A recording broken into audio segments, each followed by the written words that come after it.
At this point, we have a few different objectives.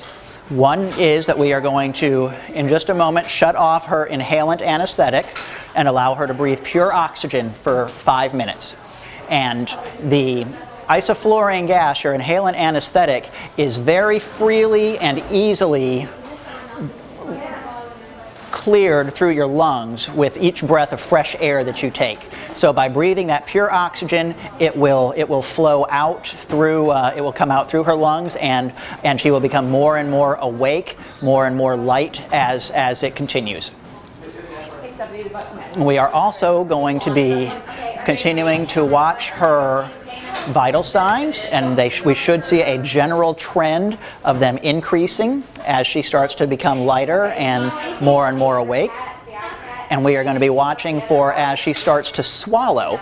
Swallowing is an indication that she has control of her throat muscles again, and will not end up aspirating saliva or any fluid that might be in her mouth, that she'll be able to swallow that instead. When we see her, and aspiration would mean that it would go down into her lungs, and that could cause pneumonia, and in the worst case scenario, death if there was a large volume of it. So we're going to watch for her to start swallowing, and when she begins to swallow, that's when we will know that it is time to remove the endotracheal tube. We'll continue to monitor her, and as she continues to wake up, but that will be an indication that we are all right on the correct track. We're going to maintain her intravenous catheter, her IV catheter, until we are comfortable with the way that she is recovering, that she does not appear to be painful or dysphoric, because that catheter can then allow us to give her some more sedatives or more pain medication very easily and rapidly while she's waking up.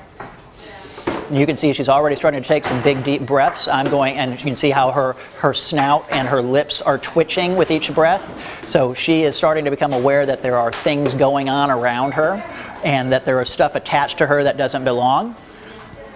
And I would anticipate that she is going to recover very rapidly for us.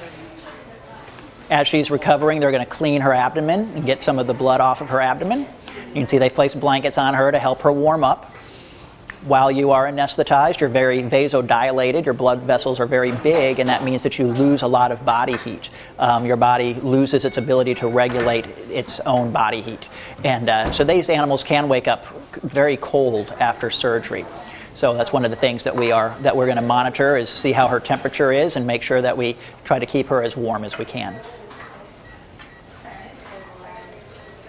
So Dana has gone ahead and she's untied that endotracheal tube. It's going to be very easy, and she's ready to deflate the cuff. So it's going to be very easy for her. If she were to suddenly wake up very rapidly, which can happen sometimes, we wouldn't want her to clamp down and bite down on that tube and bite that tube in half, because then she's suddenly going to inhale part of her endotracheal tube, which could lead to an emergency situation. So she's watching that closely. She's ready to pull that just in case.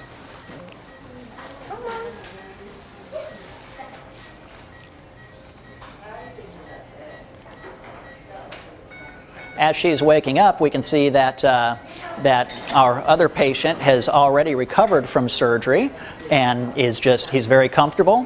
He doesn't seem painful at all. He's just resting very comfortably. He's enjoying the analgesics he has had, and we've already gotten him extubated. He is, at this point, we're just sitting with him and keeping an eye on him for a little while and before he goes back to his kennel. As Isabel is recovering, you can see that they're petting her and stimulating her, and that's great. We want her to be getting awake on us. We don't want her just staying asleep in some sort of half-conscious state. We want her to be awake and be taking control of her own physiologic processes. So they're giving her some nice gentle stimulation there, petting her, rubbing her muscles. They may start moving her legs a little bit.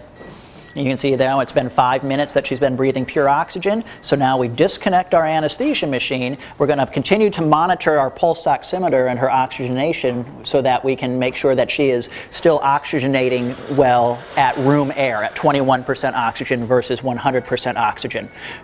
and she shouldn't have any issues. She was a healthy pet to begin with, and we didn't do anything traumatic with her lungs or her trachea or anything like that. So this should not be an issue at all. In some animals that need any sort of throat surgery or mouth surgery, it can become a problem. Not the case here, we would anticipate, so she should continue to maintain her oxygenation just fine on room air. And in fact, right now her pulse oximeter is saying that she's at 96%. 96%, and that's great. That's virtually what we had at the time of surgery when we were on 100% oxygen. Remember, anything above 95% is good, so that's what we want to see. She's doing great.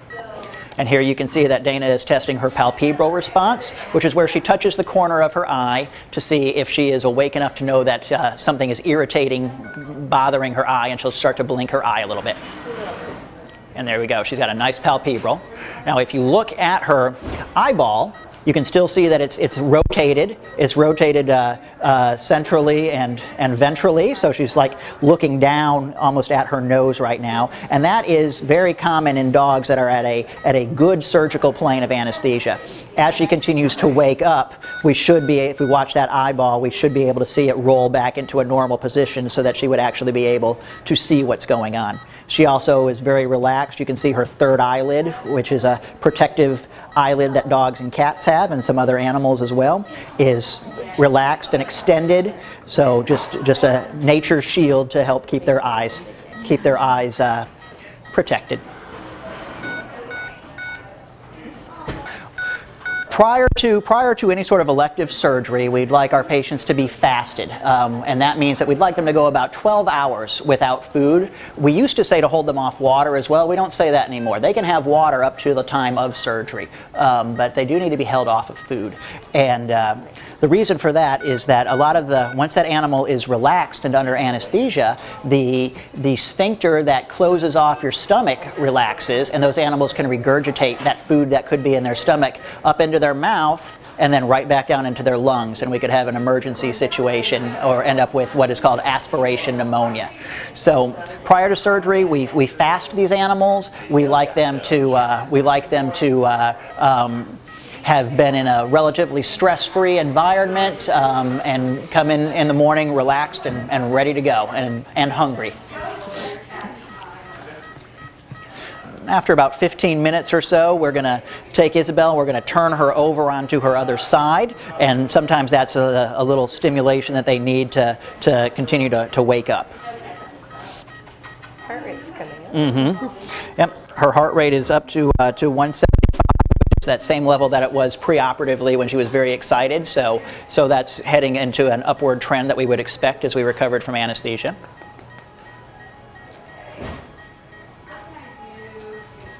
As she's recovering, we'll take a look at her mucous membranes, and those are a nice healthy pink. That's great. If we were having a severe bleeding issue of some sort postoperatively, she will, as that happens, as her blood volume decreases, she will vasoconstrict, and her mucous membranes would appear to be white instead of pink.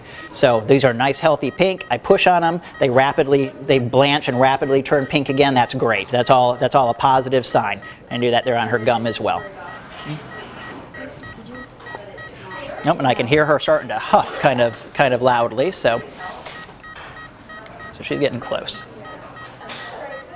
Some animals that have had very lengthy procedures of some sort, or that and have gotten very cold as a result, it can take a long time for them to recover, sometimes hours. And we would not anticipate this with a fast and straightforward procedure like what we've done today. And there you can see her throat here. She's really starting to kind of huff. She's thinking about. You can see that her throat muscles move, and she's starting to realize that she's got something down in her throat that doesn't belong there. How long has it been? It's been about 15 minutes. Okay, let's go ahead and roll her. Give her something else to think about, different position to be in, so she doesn't get too comfortable that way. Oh, she's trying to open those eyes now. There we go. Hi, sweetie. Oh, there we go. There's those eyeballs. So you can see now we can see her eyes. They're rolled up, rolled back into a normal position. She's got a nice palpebral. She's starting to get her jaw tone back.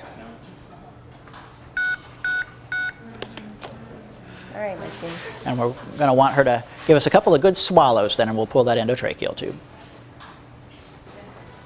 So we're comfortable with all of our vitals, so we've just taken off all the monitoring equipment on her, and we're just going to, at this point, sit with her and make sure that she gets to where she needs to be. And we have a patient that is going to recover as pain-free, as comfortable as possible.